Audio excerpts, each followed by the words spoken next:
I saw the way the American president travels. I shook my head. When he leaves the White House, the Marine One carries him to the airport. That's a military helicopter. And when the Marine One is flying, there are more than 6 F-35 aircrafts that escort it. What they call F-35, one is worth over $40 million. One F-35, 6 escorts the Marine One in case anybody wants to mess up. And when he's flying, there's perimeter coverage. No aircraft moves. Everywhere is frozen before he takes off and until he lands. Go study about F-35. These are 5th generation aircrafts. They have what they call avionics. Stealth avionics. You know what it means? Radar don't dictate them. When they pass, you will know until they destroy you. When they return to base, you will hear that they destroyed you. Radar can't dictate. They just pass, cause havoc and go. And then when he gets to the airport, he enters the Air Force One. They escort. Now, any nation he's going, all his cars, the C-25 Globemaster carries them. So if he's coming to your country, there's no car in your country that can drive him. So they have to bring the Cadillac One or the Beast, 2 of them with 6 other vehicles into your country. The cars will land, wait, then he lands. And then when he's landing, your airport is frozen. He lands, any street is passing 15 minutes to 30 minutes, nobody passes. So if the road passes in front of your house, either you go early or you are locked away in your country. Because the president of another country is passing. Is that the person that will say, I love you and leave the throne for you? No. Now, the one we are talking about is greater than all the presidents in the world combined. All of them, all the monarchs, all the presidents combined, is greater than them. Then because of you, see what the Bible said. Go to verse 5, Philippians 2. If we have the message, let's read it. Because of you, the one greater than monarchs, greater than presidents, because of you, the Bible said, think of yourselves the way Christ thought of himself. He said, verse 6, please help me fast. He had equal status with God, but didn't think so much of himself that he had to cling to the advantages of that status no matter what.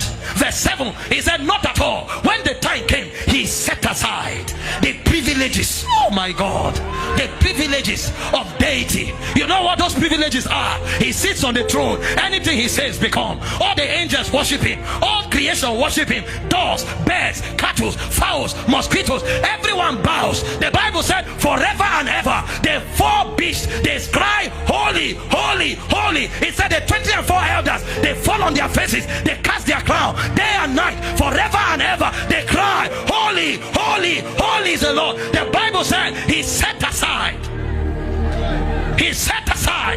the throne of heaven. He set aside the worship of God. He set aside the power of deity. He set aside because of who? Because of me, the privileges of deity. And he didn't just set aside, he said he took the status of a slave. He didn't just become a human, he became a slave among men. Oh my God, how can the King of Kings become a slave? How can the creator of the earth become a slave among creation? He became a slave, and not just a slave. The Bible said he died the death of a criminal. He died like a criminal, naked before his mother.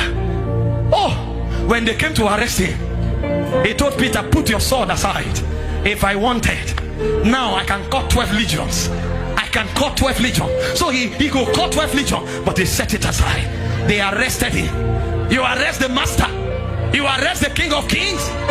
Jesus said, this commandment I have received from my Father.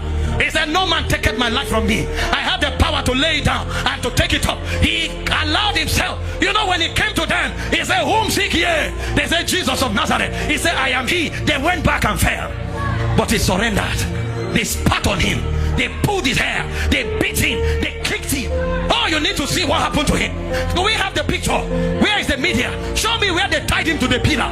The naked God, they pulled God's garment, they tied God to a pillar, and they were wiping him. The canes they used to flog him, they had bones, they had chisels. Go to the one where they tied him to the pillar. When they flogged him, his skin pulled out. That's God. When you watch Mel Gibson, they tie clothes on him, he was naked. Everywhere they flog God, the skin peeled. How can creator be molested by creation? They spat on him. The scripture that described this act was Isaiah 12. If you read Isaiah 52 verse 14, they pulled pulled his beard. They spat at him. Can we have that scripture? Well, I'm coming back to this. Can we have Isaiah 52 verse 14? If you have the message, help me. Oh my God. The master. He said, but he didn't begin that way. At first, everyone abhorred him. You know what abhorring means? Disdain. He said they abhorred him. They said he didn't even look like a human. When they finished dealing with him, even a pig looked better than him. They ruined his face. They disfigured him beyond recognition. So when they finished punishing him, when you saw him, you asked, what creature is this? What is this animal? He didn't look like a human being. He was disfigured. And in that state of disfigured their countenance, they gave him a cross. And he trekked for almost 1 kilometer. God was helpless. God fell 3 times. God. People were looking and mocking. People wanted to help God. Some were cleaning his face. God. And the Bible called it love. That's why Jesus said, no love is greater than this, that a man lays down his life for you. He didn't just lay his life. He laid it down in shame like a criminal. And then they hung God on the cross. 6 hours. Look at the picture of the cross. The one you saw in the movie, he was hanging straight. They don't hang people straight. When people hang on the cross, they are bent over because you can't even be straight. You are hanging. So what it meant was that he was depressing his diaphragm. He couldn't breathe. Every time he breathed, he had to pull the nail on his wrist up to breathe for 6 hours. That's love. That's love for you and I. When they put the crown on him, it was thorns.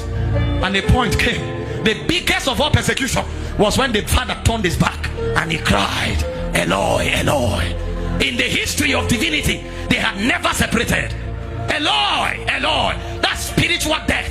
Why hast thou forsaken me? It's called the love of God. Do you know why we are audacious when we go out?